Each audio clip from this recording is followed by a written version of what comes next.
In journalistic terms, like in our small little world, this is one of Our the obsessive greatest little world. coups that I have seen in a long time, Eamon. So congratulations. Oh, thank you, Nicola. I tried and failed on this story a number of times myself, which is why I was delighted to see that you had finally got what is an image captured of a guy in a car coming out of a house in Kildare. I'm sure people have driven past him so many times and not known who he is, but we certainly do. And he's a guy called Philip Baron, who has returned to his home in Straffan many years after he sort of exploded into the headlines. Yeah, I mean, like if you saw him driving the little black VW Golf, sort of elderly man now, I think he's 69. Like you wouldn't think twice, and so you kind of have to roll back to, when was it, 2012, around then, and all of a sudden he was the subject of an extradition warrant from the UK, who wanted him in relation to a gang plot that had, like an organised crime gang who they believe had shipped in something like 300 million sterling worth of cocaine into the UK from Central America. And this guy, this, pensioner, small little, kind of unassuming gentleman, was certainly, if not the top, he was certainly in the top echelon of this gang. If he was not number one, he was certainly number two, or at that level. And it was a massive story at the time then, that this guy was living in a nice house in Straffan, which we all know has become this very upmarket village thanks to the presence of the K Club and the cachet that brought. And of course we have Conor McGregor, as it happens, lives on the other side of the village, nothing to do, I'm sure, with Philip Baron. But it's a little, I mean, it's Kildare 4 as best as you can get. Like, you're sitting there waiting, trying to get a picture of the guy, and there's plenty of brand new electric BMWs and Porsche Cayennes and Range Rovers popping by all the time. So it's not an area where you would, it's not an area where you would find the likes of, say, drug dealers like the Waldrons or Greg Lynch, or these inner city guys that we've spoken about before, kind of hard men. These are, Baron belongs to that echelon of drug dealer who I think, my theory is, are the guys who are really running the business. They come across as successful businessman. They look like they're just normal, ordinary, middle class, upper middle class kind of people, able to send the kids to the nice schools, able to drive a decent car, but nothing too flash, probably do a bit of travel. But of course that's, as a result of business. Like in his case, the story was that he had a deck chair business selling to Spanish resorts, and that's how he was making his money. Millions, yeah. And then the first thing we knew was when he appeared in the extradition court nearly, whatever it is, 14, 13 years ago. Almost gentlemen drug dealers, these types are, and they are said, and I think it was particularly hammered home in the case against Baron and others, that these were running their cocaine industry like a business. They were accepting, what got them was they had profit and loss sort of ledgers, and the losses that they had, be it in a seizure or whatever else would happen, I'm sure people robbed from them and all the rest of it, but they literally put it down as a loss. They didn't take up a gun and look to kill anybody. They just saw it as a loss. Yeah, it wasn't a slight on their honour or a dent to their pride. It was just a matter of, it was they the cost of doing business. Next shipment, and they still made a huge amount of money, despite not sort of, nailing people to the floor for information about the losses. They just got on with business, and they were all living, and I think in particular Baron, and his wife Elaine, they were living in just on the edge of the K Club. They were involved in society around Kildare. They were friendly with the Mansfield family. I think Elaine Baron has continued to be very friendly with Donna Cosgrave, who's the ex-wife of Jimmy Mansfield Jr. They would have gone to the races together. They socialised in that sort of horsey set, and their children went to private schools and mixed with other business people whose children went to private schools, and by all accounts this highly successful, hugely wealthy couple who had nothing to do with crime. Yeah, a truck driver from Salford outside Manchester who'd done well for himself, was one of these I suppose self-made millionaires who dragged himself up by his bootstraps. That would have been the sort of the narrative that would be pushed with guys like him. And I mean, it was You know, and in a way, it's like there was a certain amount of, from what we know that came out, there was a certain amount of fluke in how there were rumbles. That was, I think, in 2009, there was another like senior member of the gang, a man called William Callanan, and he was caught with a fake passport trying to fly out of the UK at that time, and as a result, then the predecessor of the NCA, I think, what were they called? SOCA. I can't remember. That's the Serious Organised Crimes. Yeah. So they searched his properties, and this is where they found the ledger you were talking about. It was a 200-page ledger. I think wasn't there some kind of phone traffic then? Was like there was daily phone or weekly phone calls between Callanan and Baron. This came out certainly in the extradition hearing, and it showed how closely they worked together. And they weren't too worried, and then they realised that the ledger had been found, and they were more or less saying they were fucked at that stage. And they were, I think the investigators were there was a certain amount of, they were quite amused when they heard this being said, and I suppose it was the end of them in that sense. Like the gang was broken up. There was 28, I think, in total ended up getting sentences, and Baron got an 18-year sentence. So he fought extradition, I think, and there was some situation at the time that to fight the extradition, one of his wife's engagement rings or expensive rings was going to be sold up. We should say that in the aftermath of his exposure, his being found, did he plead guilty? Yes, I think he did. Yeah, he did actually. He pleaded guilty. Like he was like, I mean, it went. I think like he went through all the hoops he could in terms of not getting extradited back to the UK. Yeah. And when he got there, then put his hands up. Like there was no point in fighting at that stage. Whatever.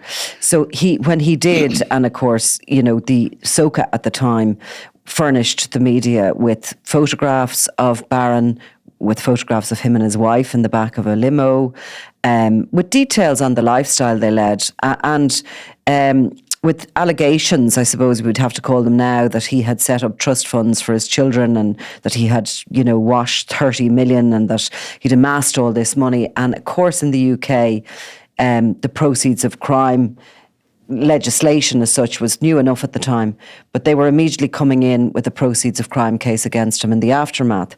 When it eventually got to court, there was only about 120,000, which had actually been sort of identified as proceeds of crime, and that was seized.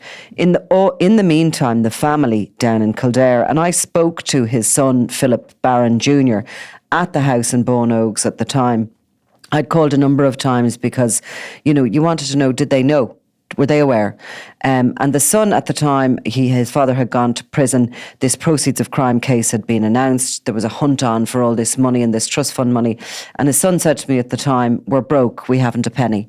We knew nothing about what he was doing. They were sort of certainly giving me the narrative that they were totally innocent. They believed, as everyone else had, that the money had come from the deck chair business, that there was no trust funds, and if there were, show us them, kind of thing. That Baron had turned over this family and would never be welcome back into the arms of this family. We subsequently went on to show how his daughter, Nicola Baron, and her mother, Elaine Baron, had set up a kind of a hair drying business. Blow bars or something they were called, when people started getting their hairs straightened over a weekend, and they were physically working themselves in this place in Naas. So they were working, they were out there having to work. The house at Bone Oaks always looked luxurious. That was never lost. And I think there was a hefty mortgage on it at the time. Yeah, they're nice big kind of bungalows. Big, it's a little enclave of 5 of them. Just on the price property register, the one next door sold for nearly 900,000. That was the most recent sale. They don't come up for sale very often, so it's a valuable home. And I presume in 2012, when he was caught, it was going, it wasn't anywhere near that kind of value.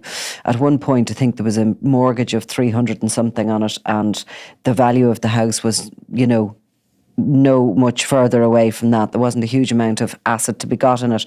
And I will say as well that I never over the years saw excess in the cars or anything parked around that house. No. So, in fact, when you said you had a look previously after he got out of jail in 2020 because of the COVID changes. So yeah, he probably served, what was it, 8 years or something of his 18-year sentence.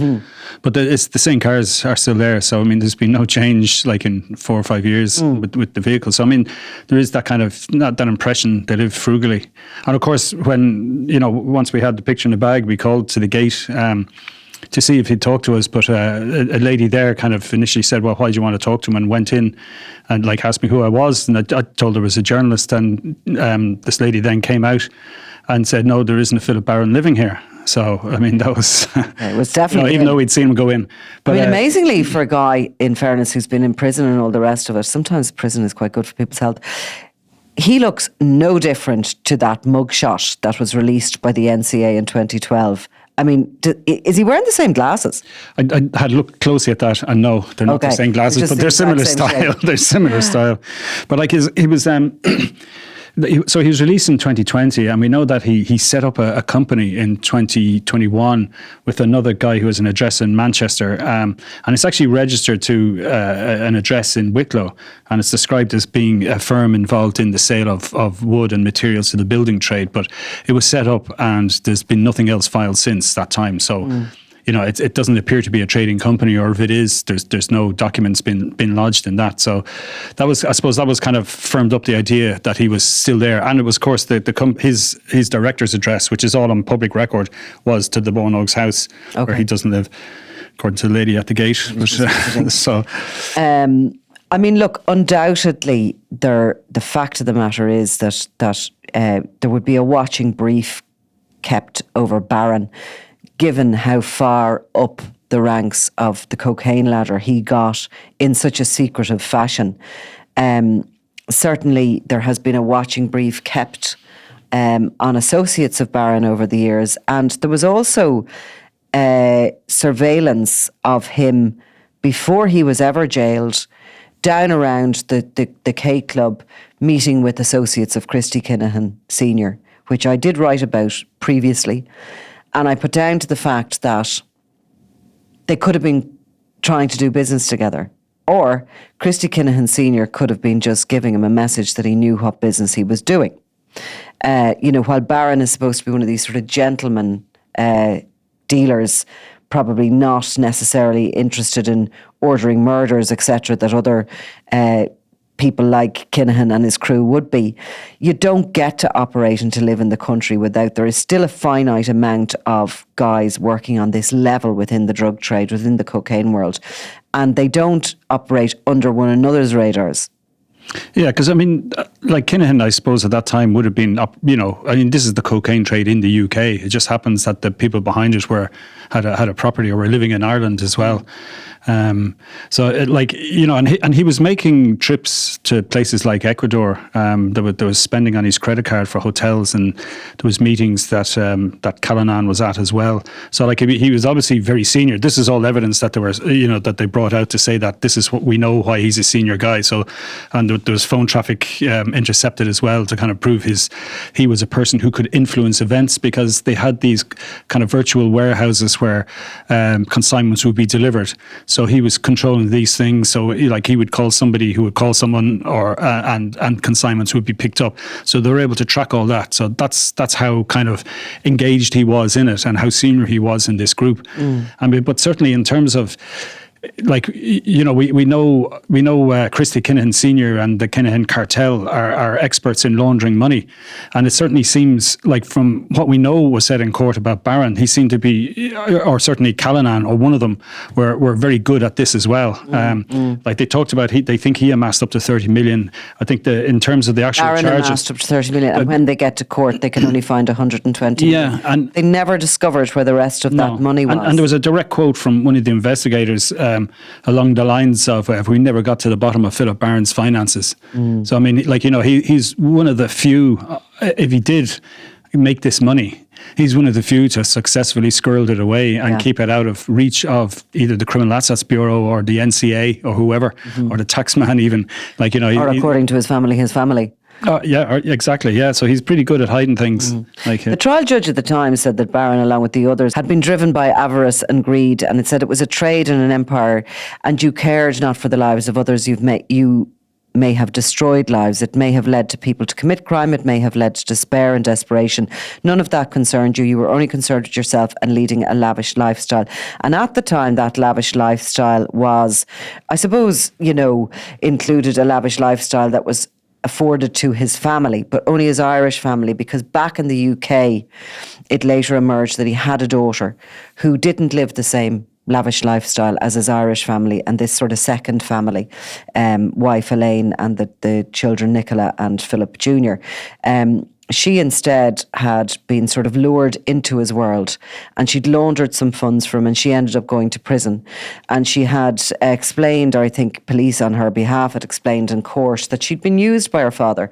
And she had, at one point, she was having a baby, and I think he sent a gift of a pram or something fairly, given the wealth he had behind him at the time, he wasn't really helping her out.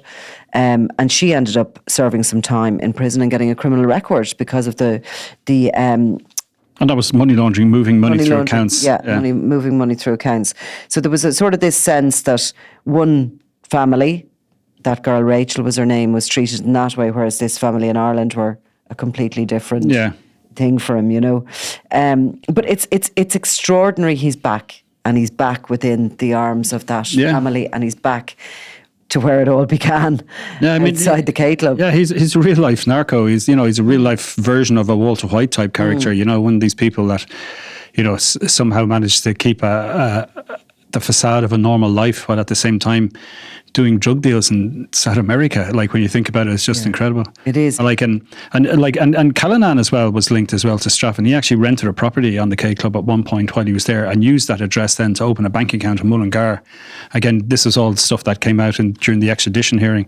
So I mean, they were adept at appearing pretty normal or successful business people. Like, they had no problem with references and dealing through banks to pay their rent and stuff like this. They weren't kind of outlaws, like, sweating profusely with a gun stuck in their belt. Like, these were some story to tell, though. Yeah, I'd be interested. But apparently he wasn't there when I offered him the chance to talk to us. Yeah. But we weren't actually particularly welcome, I don't think. I got the impression. Yeah, no, I don't think maybe there has been a path left for you there that was one of destruction when it comes to the attempts to speak to the Baron family. But anyway, we're here, and you're here if he does change his mind on that. And certainly, undoubtedly, the cameras don't lie, do they? No, thankfully. Because if anybody wants to have a look online at Eamon Dillon's story, millionaire cocaine kingpin back in Kildare mansion after serving half of 18 years sentence, you'll be able to see that unless a doppelganger of Philip Baron exists. Sorry, we should just mention the same house with his wife and children. Sorry, we should have just mentioned as well. I suppose the irony of him knocking around in an 8-year-old Volkswagen Golf was that his nickname in the gang was 4x, because he was so fond of his 4-wheel drive vehicles, these upper end vehicles. And it was mentioned in court that the whole thing involved yachts, sports cars, properties in Spain, England, and Ireland. So. Not a almost decade old. So 4x is down to a 1 litre car. How the mighty fall. Eamon Dillon, thank you very much. Always a pleasure, Nicola.